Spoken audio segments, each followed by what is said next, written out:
All right, welcome back. Now, as the current AU Summit Chair, Dr. Lamini Zuma prepares to vacate office, all eyes are on Kigali, that will play host to the 27th AU Summit that kicks off next week, Monday. The summit will be a launching pad for an African passport that is expected to promote free movement of people across the continent. About 50 African heads of state and another 3,000 delegates are expected to attend the summit between the 10th to the 18th of July. The election of a new AU Commission chair is expected to top the agenda so far. There are three candidates. Two are current foreign ministers, one from Botswana and the other from Equatorial Guinea. The third candidate is Uganda's former vice president and a former UN special envoy for HIV and AIDS in Africa, Specioza Kazibwe.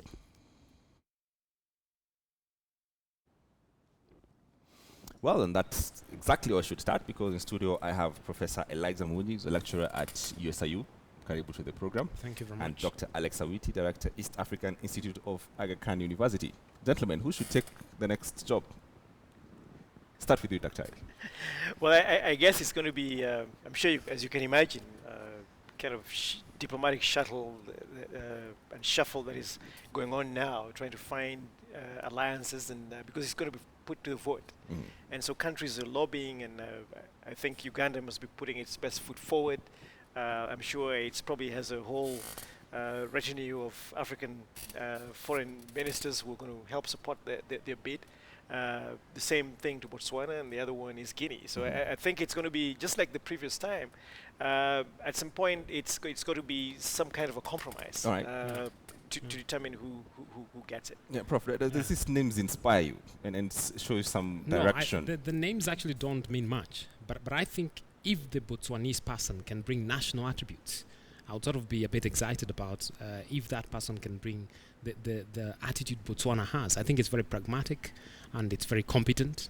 And if those are the attributes that can be brought up at the AU, at the continental level, then I would be quite excited about them. They're not very, how would I say, many African countries, if you like, they don't think Botswana, they don't think too much of them. And especially the attitude towards the AU. No, they may not, but I think they would be surprised, or they might be surprised, or they may not mind, because the feeling is that the president of the African Union actually may not have too much clout. It's a very intergovernmental body, and whatever she or he will do will depend much on the agreement of other African presidents. Well, let's delve right into it. The conversation about AU, so often than not, just falls, face flat, because many Africans actually don't have a direct investment into it. We don't see it. It's our presidents, our bureaucrats, if you like. They're the ones who get, all these trips, and they talk so much that the only time you get to see them is on television. Yeah. All right, Prof. Let's start with you again. How does this Africa Union make sense to the African of today? The young person who's, it's a young continent, youngest of all. Yes, How does this humongous body make sense to us? I think it does make a lot of sense, and we unfortunately may not get to see a lot of what it does. But behind the African presidents' meetings, there's a lot that is going on behind. A good example, for instance, is the bureaucrats' discussion about the Peace Council of the African Union, which has been discussing whether we should go to Burundi, whether we should invade.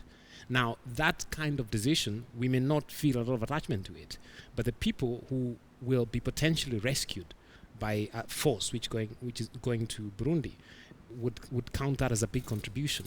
So often we tend to highlight the political meetings, but actually the bureaucrats are doing things behind the scenes. Right. We now have a common mining agreement that all African countries should follow. You remember the African peer review process. And these things don't work immediately, but at least they set up the norms that are going to govern future generations and future democratization projects or mining projects and things like that. Right. That's right.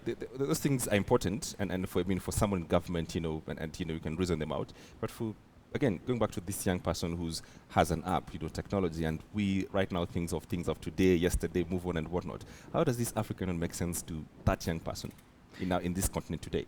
I think, in all fairness, a lot of the things that we say about the African Union and all of the things about the Agenda 2063, the solemn declarations, and all of these things sound pretty much at the elite political level. And I think the bottom line for every African person is, do they have a job? Can they put food on the table? Is the education system working at a national level? So the interests at an African nation state level is really bread and butter. It's about politics being very local, and a remote institution sitting out in Addis there doesn't make sense to them. And I think I would like to compare it to what the general perception is about East Africa, to the so-called East Africans, where we conducted a survey of East African youth and asked them whether they knew anything about East Africa, or whether they had any attachment to being East African. Only, actually less than 1% Kenyans actually even think that they're East African, or there's anything about them that is East African. And I guess you might ask the same question of Kenyans. Do you think you're African in the Pan-African construct? Most of them will just say, well, no, I feel Kenyan. So I think there has to be something, as you say, that basically begins to bring from on high all of these things. It's about, can free movement begin to happen, and what is the attribution?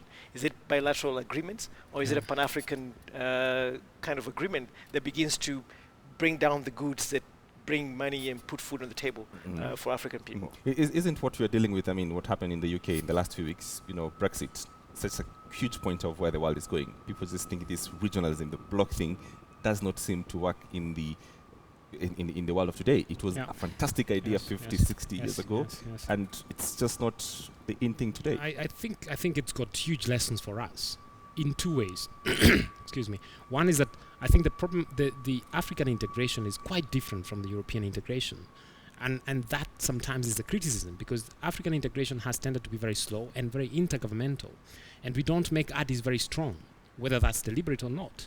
And that has a lesson for us, because it may not necessarily be a bad thing. Because part of what happened in the EU was that people felt that Brussels was becoming very strong.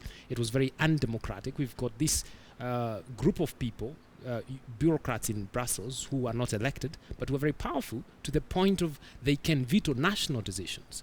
Now, we are not at a point in Africa where any government has been stopped from doing what it wants, constructing a road or borrowing money and being told you can't exceed a certain level because you've reached the limit. So I think, in the sense, the idea that African regional integration has sort of been very intergovernmental may not necessarily be a bad thing.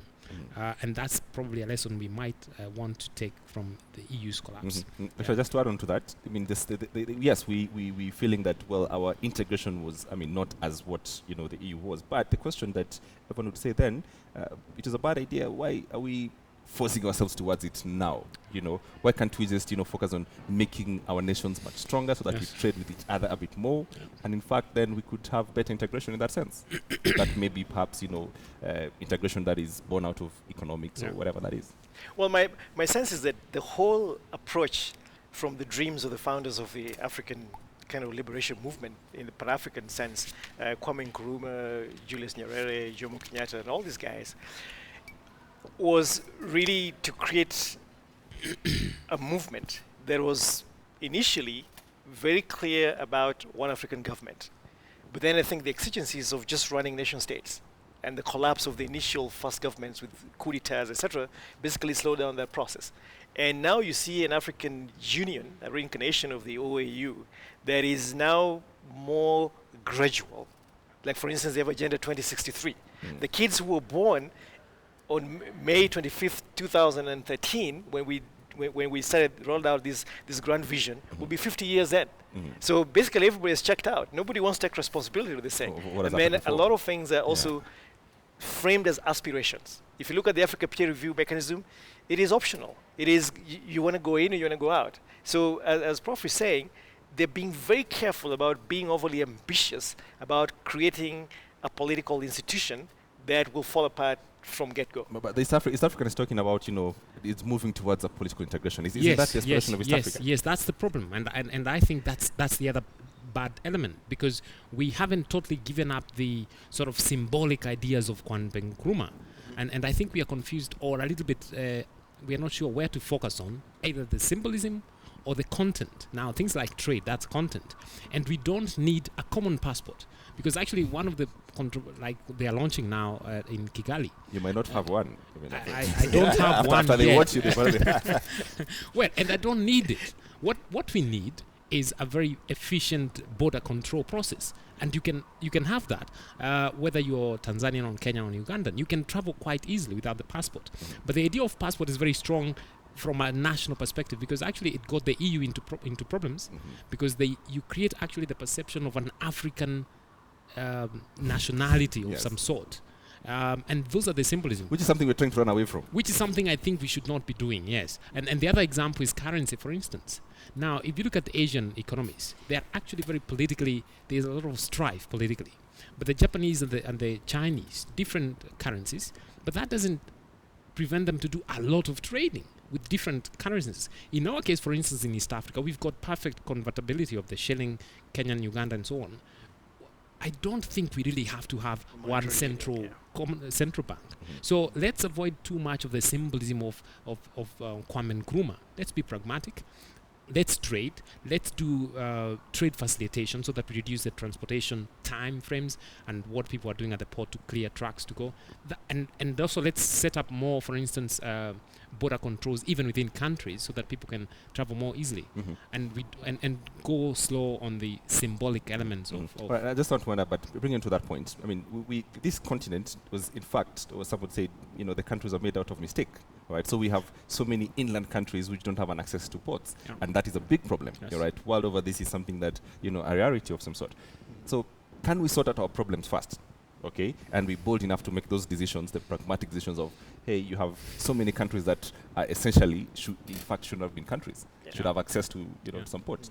Well, I think the major point really is that we have the mechanisms and the tools to integrate the continent from an economic perspective.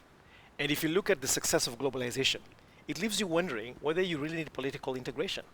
Because it's trade, free movement of people and goods and services across the world. I don't think there's going to be any point when Kenya wants to integrate with China as one political entity. But it doesn't stop us from doing amazing trade with China, or with all these guys who keep showing up here, with Netanyahu and now Modi is going to show up here, and the Turkish guy was here, and God knows who else is going to show up here. So I think really, as you said, we need to be pragmatic and ask the very deliberate questions.